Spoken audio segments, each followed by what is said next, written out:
Thank you for allowing me to talk with you today. I'm Robbie with Pursuit of Purpose. I'm starting a new series. It's going to be very short episodes, uh, and I'm going to call the series Office Gossip with Robbie.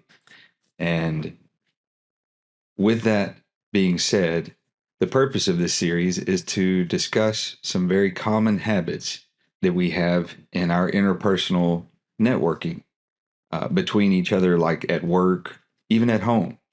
But just some of the ways we habitually deal with one another that could be easily improved on with just some very small, seemingly insignificant changes. And today, we're going to talk about something really common. So, how often do you walk up to somebody in the workplace, or you get home at the end of the day and your spouse or one of your kids has a look on their face and you interpret that look to mean something negative? Like they have a look of some sort of pain or disappointment or frustration.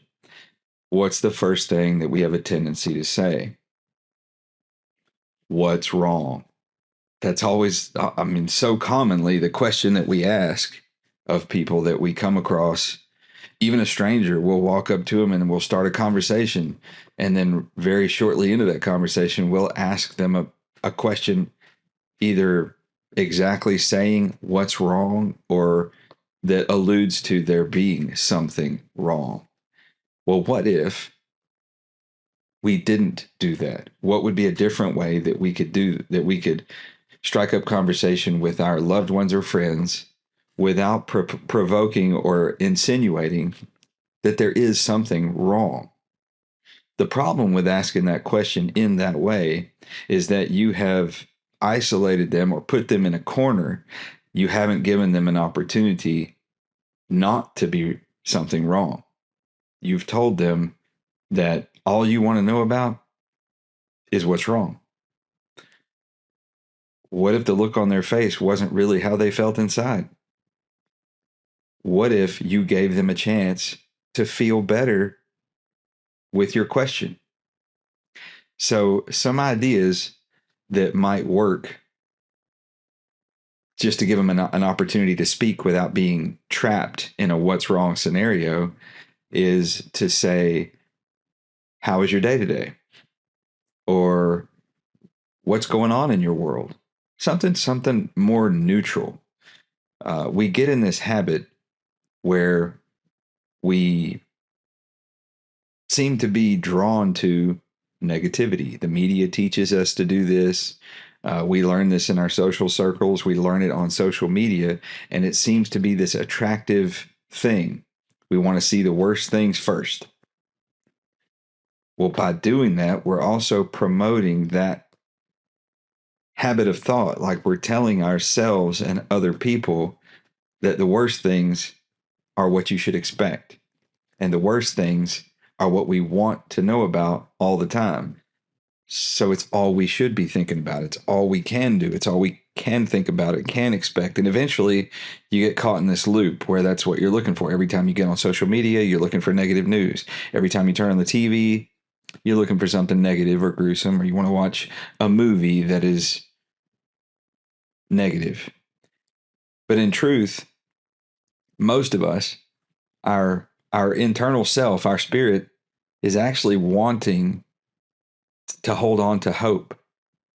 Our spirit wants to create rather than destroy or react. And that's the difference. So if we offer them a chance, what do you think would happen? If you give them a chance, if you give the person that you're interacting with an opportunity to be a creator rather than a reactor, what do you think would be their response? Well, let's play it out a little bit. So instead of saying, what's wrong? If you said, how was your day today? What are they instantly going to do? Instead of thinking about what they're going to do, what would you do?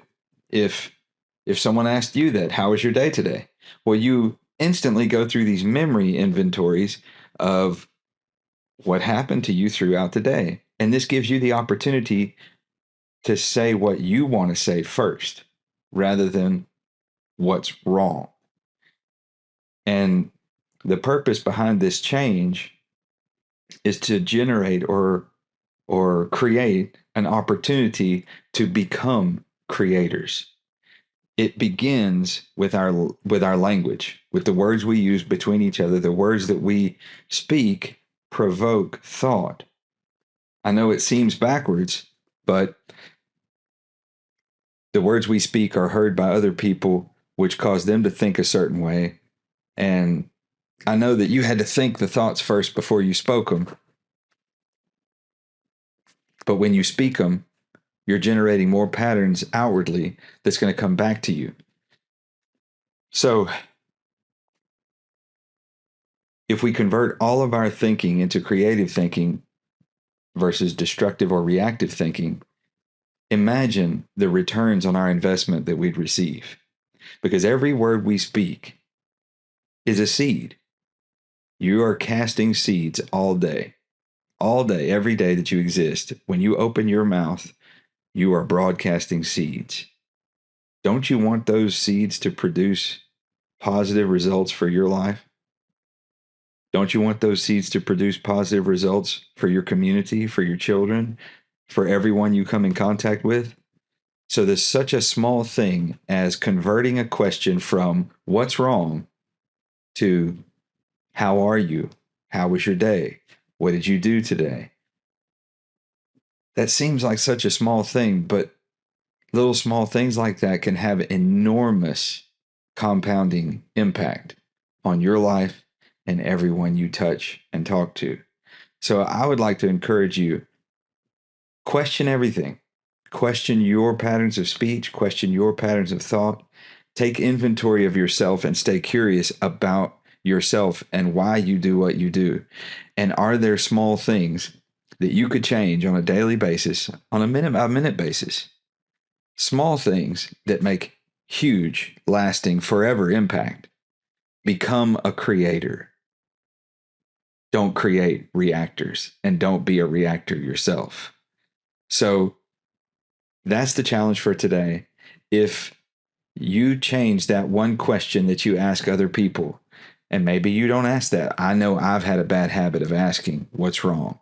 And if we could eliminate that from our vocabulary, what impact could that have on our lives, on my personal life, your personal life, your direct community, and eventually our entire culture and world? It has to start somewhere. So let's ask creating questions and create opportunities for other people to stay positive. Thank you guys. I appreciate y'all letting me share my thoughts, share our experiences and knowledge. And I hope these episodes bless you. And I hope you all have a great day. Thanks for joining me here at Pursuit of Purpose. Again, this little series is going to be called Office Gossip. I'm going to endeavor to bring you 1 or 2 episodes like this a week. I hope that with practice, I get a little better at it. I apologize. I'm sure this is a little rough, but it's the first. And there's an expression that we use around Pursuit of Purpose, and that is anything that's worth doing is worth doing badly. So the first time is the worst time. So I hope you'll give me another chance after this. And thank you for allowing me to become a part of the pursuit of your purpose. See y'all next time.